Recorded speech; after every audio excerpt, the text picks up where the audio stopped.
My name's Mike Prout. I'm the manager of the Office of Energy Efficiency here in PEI, and we look after providing people with information and advice and assistance on making their homes and their businesses more energy efficient. And you've been involved sort of on the energy file, broadly speaking, for quite a number of years with the province, haven't you? Yeah, almost 22 years now. Okay. I've been either the energy officer or in this position that I am in now, so yeah, I've been around for a while. Right. So can you tell me what led to the creation of this office and what your overarching mandate is? Well, I guess our mandate is to help people. We're here to help people make good decisions, make better decisions in terms of the way that they use their energy, whether it's at home or at work or on the road. I think information is the key, and people, although they don't necessarily look for it, but they don't. When it comes time to make a decision, they don't have the information that they need to make the right kind of decision. So that's kind of what we're here about, and we're also here to kind of prod people along. Say, okay, now you know what you should be doing. Here's a little bit of help to. So would your focus primarily be on individual households and what they can do, or would you be looking at broader issues as well? No, we look at it on a global scale, global in the small sense of the word. We look at province-wide. We look at all issues, all energy consumption, transportation sector, commercial sector, industrial sector, although it's very small, and in the residential sector. Right. We started on the residential sector because when we started operation back a year and a half, almost 2 years ago now, energy prices were on their way through the roof. That was the time we were experiencing $147 a barrel of oil. So the big concern people had at the time was, oh my God, how am I going to heat my home? So when we started off, we focused on programs for the residential customer, and we focused on the low-income client within that sector. And the bulk of our program work still resides in that sector right now. But we started commercial programming here back in August of this year, and we're looking at ways to branch out into the ag sector and into the industrial sector as well. So would it be true to say then that at least the original stimulus was economically based? It was that rise in oil prices and the reaction to it in terms of the economy, or? No, we were mandated prior to that happening, in fact. However, you made an interesting point. No matter how great a problem the environment appears to be, nobody will do anything, I don't think, unless there's an economic incentive to do so. It just happened that we were able to respond to that demand when it happened quite quickly back in almost 2 years ago now. But no, we were mandated prior to that actually taking place. And I think it's just a recognition that the environment is an issue. We have to do doing things better. We've got to start doing more in terms of energy efficiency and reducing, making the smart decisions and then doing the smart things. And so that's kind of what we're all about. That's why we were mandated. But we were kind of fortuitous that we happened to land here just when that was happening. Right. So we were able to adapt very quickly to that. And obviously anything that you're doing either on the demand side or the generation side, if you're lowering carbon emissions, you're contributing to climate change mitigation as well, even though that might not be your starting point. No, and I shouldn't say that. It probably is our starting point. In the big picture of things, it is our starting point. However, to get people to do that, that's the trick. Right. And so it makes my job much easier if energy prices are high. Right. Everybody, oh my God, I have to do something, so they start to do something. Changing behavior is very, very hard. Yeah. I've been doing it for 22 years, and it's not an easy nut to crack. Yeah. Well, and I think if you go back to 1973 and look at the last sort of quote-unquote energy crisis, that was the stimulus then. Yeah, exactly. And the province reacted as it seems to have this time in a broader view. Yeah. But that original stimulus was the strongest. Yeah. And in fact, what really drove us initially was we did a potential study of energy efficiency within the province back starting in 2007. So that's kind of where it all kicked off, and then that's kind of been the blueprint for the programs that we've rolled out to date. So it worked out very well. We were quite lucky to actually land on the island when we did. So can you just maybe give me a picture, a thumbnail sketch of energy on Prince Edward Island? Where are we using energy? Where are there the greatest opportunities for energy use reduction? Well, the biggest energy thing that we face right now is we re-import. The bulk of our energy comes from off-island or out of the country. I think the number today is we import over $400 million worth of energy to run this province. That's the problem that we have, and it's petroleum-based primarily. So the big thing, like 94% of our homes and businesses use oil as a heating source, either primary or secondary. Our transportation system is entirely driven on petroleum products. So that's the big problem that we have. And the other problem is we don't have any indigenous petroleum resources, or what we call traditional energy resources. We've got wind, which we're starting to exploit now. We've got biomass, which we've been using for hundreds of years to heat still doing that to a relatively large extent. But the problem is that how do we need to diversify our energy mix much more than we have to date. We've got to get off petroleum, but it's not just a matter of going to wood or to wind. That's not going to work either. You've got to have a diversified mix in order to make things work. So we've got to look at innovative ways, and energy efficiency, from our perspective, is a resource. It's one of those other resources. It's out there. It's locally available. It's generally the cheapest thing that you can do, and there's all kinds of it around. People can take advantage of it. So with the island, I mean, obviously the world is fueled by oil now. Would the island be, if you compare it, let's say, to other Canadian provinces or states in the Northeast, are we particularly exposed to oil? Yes, I'm not going to. I couldn't make a comparison to the U.S. Northeast, but certainly Canadian provinces, yes, we are much more exposed to oil than most others are. Most others have either hydroelectricity as a primary source, or there's large nuclear plants available. There's just other resources. Coal is one thing that a lot of people use, or a lot of jurisdictions use. Nova Scotia, Alberta. But it's got its own issues environmentally, obviously, but there's no direct connection between the price of coal and the price of oil, so therefore the economics of their energy systems is much lower than it is in PEI. So if you look at the PEI system as an energy system, and you look for opportunities for efficiency, are the ones that being someone who knows something about this, are they staring right out at you, and do you are the ones that are easy to grab if we can change the related behavior? They're staring at me. They're staring at all of us, and they're not that hard to find. The question is to get people to do the right things to be able to take advantage of it. The way we build buildings, so it's a huge problem. We don't build the house we build today is virtually identical to the house we built 25 years ago. That's a problem. Right. Energy prices have gotten to the point now where things should be being done differently, but they're not being done any differently. People buy new houses today and they think they're energy efficient. No, they're not. They're no more. 25 years ago, we were building the same house, same insulation levels, same air tightness levels. Nothing's changed. So that's an issue. That's a problem. Is that easy to fix? Yeah, it's easy to fix, but nobody's fixed it yet. So that's kind of one of the angles that we're kind of working on here in terms of how we do policy things to make things better on the island.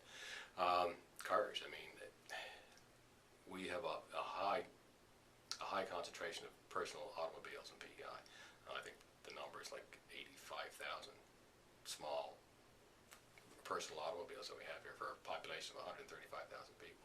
That's an issue. Now I know we're a rural province; we're all spread out, and we've got to travel to work. We've got to travel to live our lives and do the things that we need to do. But there's better ways to do it. Whether it's public transit, whether it's carpooling, whether it's reconfiguring our entire economy to make it smaller and more rural and more localized, so that people don't have to travel all over the province to do the things that they have to do. I think there's a perception, and this may go back all the way to the 1970s and things that have happened since, that somehow when you conserve energy or you make the system more efficient, somehow you have to lose something in the mix. Either you lose money out of your pocket that you're not going to get back, or you have to sit around in the dark, or that it necessarily involves a decrease in the quality of life. Is that No, that's true? absolutely not the case. In fact, it's quite the opposite. In fact, when you do energy, and energy efficiency is different from conservation per se. You mentioned freezing in the dark. Well, that's the old conservation adage. Okay, we're talking about doing the same thing or doing it better, but doing it more efficiently. That's what energy efficiency is. So no, your standard of living, your quality of life actually improves. And B, you've got more disposable income because you're not spending as much on energy resources to do the things that you have to do. So you can do other things and do them better. So no, I personally feel it's a win-win all the way around. The trick is to get people to realize that the benefits of making that investment. Yes, you're out a little bit of extra cash on the front end, but in fact, we don't even look at it. One of the things we look at is simple payback. And we used to look at it, you make an addition, you make an improvement, how much does it cost and how much am I going to save? Well, we don't look at that anymore. We do to a certain extent, but now we look at, okay, this is what it's going to cost you, but this is how much it's going to cost you to do that activity tomorrow and the next day and the next day and the next day, and it's almost always less. So you're always in pocket money from the day you start doing it, not 10 years down the road when you think you got your investment back. So I'm perhaps atypical in that my house is very, very old, and it's almost 200 years old. But I think it's probably built not unlike a lot of houses that you would find in Charlottetown. If I'm looking at my house as a system, what are the sort of primary things I should be looking toward? You got to stop the air leaks first. That's primary number one, and it's the easiest thing to do, and it's the cheapest thing to do. A house that's 200 years old, I can almost guarantee you 30-40% of your heat loss is just from air leaks. You can probably cut that in half. So that's heat that I'm generating, oil that I'm burning. That's just going essentially right up. Blowing out through all the cracks in the building. Yeah, yeah. The next thing is insulation levels. There's no insulation in old houses, so how can you get more insulation to them? Now, it's not as simple as, okay, I'm just going to put more insulation. I mean, the house works as a system. It's been standing for 200 years, and it's still standing because it was built properly at the time. So when you're going to make a change to that building, you've got to be careful what you do. You just can't go throw insulation in the basement, for instance, because you may have a stone foundation. And stone foundations you can't insulate, so you've got to attack that problem in another way. All right, but the thing is to get the information that you need, and that's kind of what we're here to do, is to provide you with that kind of information. But yeah, there's lots of things you can do. Insulation will be the next thing. The heating system will be the last thing you probably look at, but it might be important. And you're going to replace your heating system on a schedule anyway. It's going to last 25, 30 years probably at the most. So when the time is up, you look at the replacement and you look at an energy efficiency replacement. But you don't go replace the heating system just to save energy, because it's a highly capital investment you got to make, and it's going to be there for a long, long time. So you want to make sure you make the right decision on it. In terms of that economic incentive, one of the interesting programs you have on a number of levels is that you're lending out electronic energy meters through the public library system.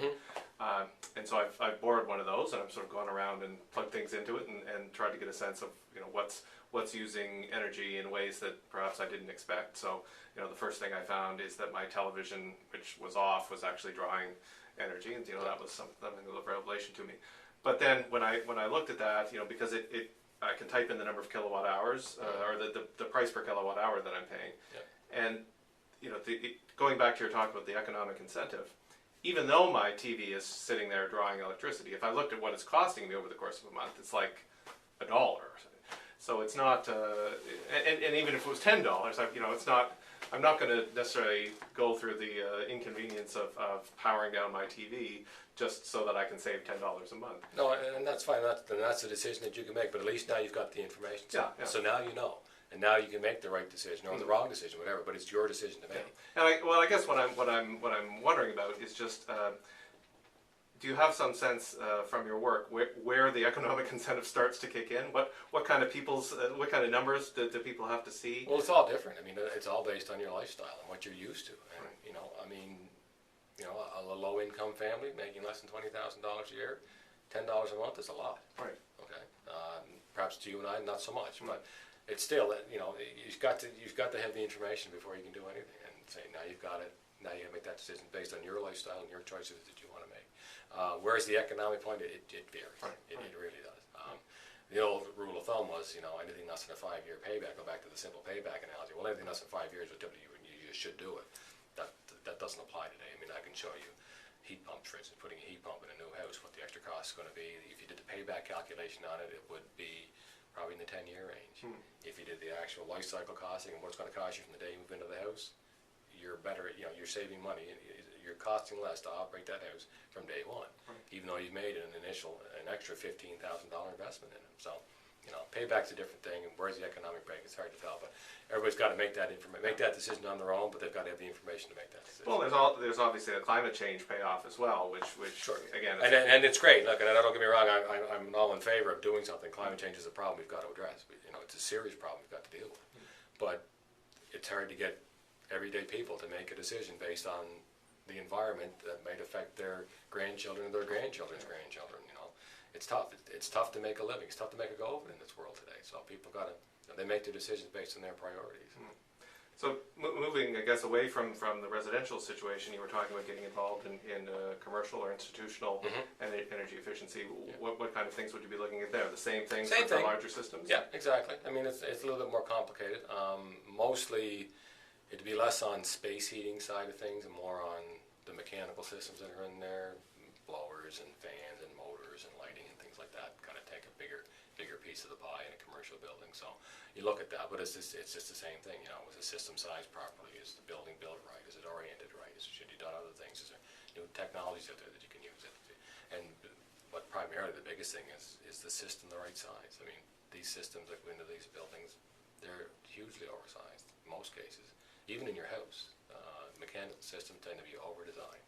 and if they're over-designed, they don't operate efficiently. Right. So that's kind of the first thing that we look at. Well, I know one of the things they talked about at the Canfield building was just the air circulating. They had 10 air circulating machines in the building, and originally they were programmed to all kick in at the same time. So all those motors were starting at the same time, which created a big peak. And they delayed them each by a minute, and that was easy efficiency right there. Yeah, but it wasn't even efficiency. That'd be from an operational side of things. Well, If they don't schedule out properly, they've got to put bigger conductors in to conduct more electricity into the facility just for that 1, 2, 3 second startup period. So, it's not energy. That's just common sense. In a lot of cases, what we're talking about here is just common sense.